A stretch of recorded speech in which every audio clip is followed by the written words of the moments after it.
Hello class, my name is Reinout Landegem and my partner's name is Pikaso Dutta, and we are going to be giving the weekly update presentation for April 3rd on our project, which is titled SPY and Sector ETFs Pattern Recognition through K-means Clustering and Technical Indicators. Our academic advisor is Dr. Kashan. So for our project, we are going to be studying the volatility as well as the normalized graphs for the 9 sector ETFs that compose the SPY 500 index. We want to identify patterns in the volatility, the returns, and the normalized price graphs using two main methods.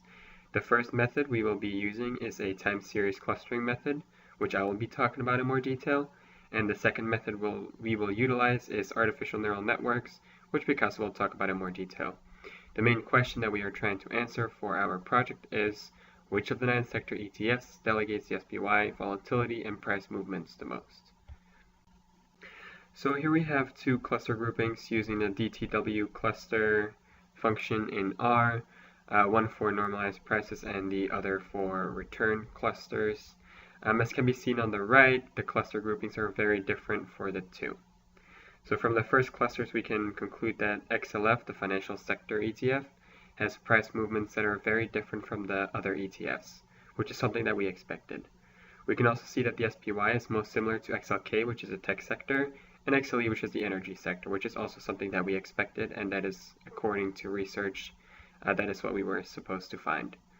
From the second set of clusters of the returns, we can see that XLK has returns very different from the other ETFs and the SPYs, and therefore it is in its own cluster.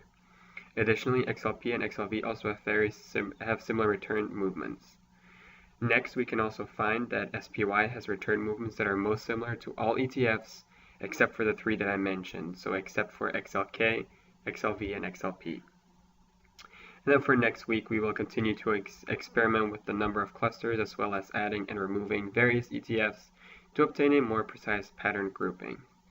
Now Pikaso will give an update about the second method. So here we will discuss on the application of a neural network. So just an overview of this part of the project.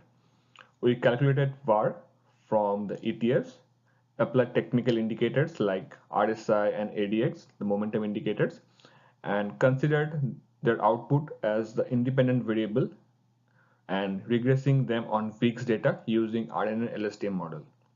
So last week we got our model, applied them using XLE on our ETF, which is an energy ETF, and got the accuracy of the model close to 46%.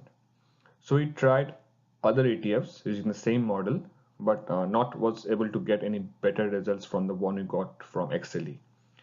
So to increase the accuracy, we tried other optimizers like RMS prop, ADA grade, ADA delta.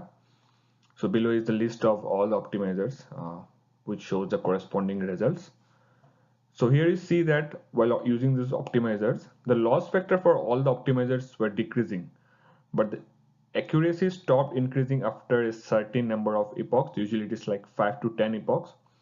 So we further lowered down the learning rate to 0.01 from the default 0.1, but we did not get any substantial increase in accuracy.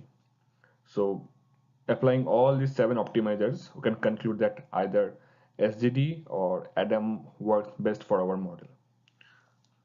So finally, we're going to try by changing the data structure using a composite integrator rather than only RSI or ADX as our independent variable, and finally regressing on the fixed data.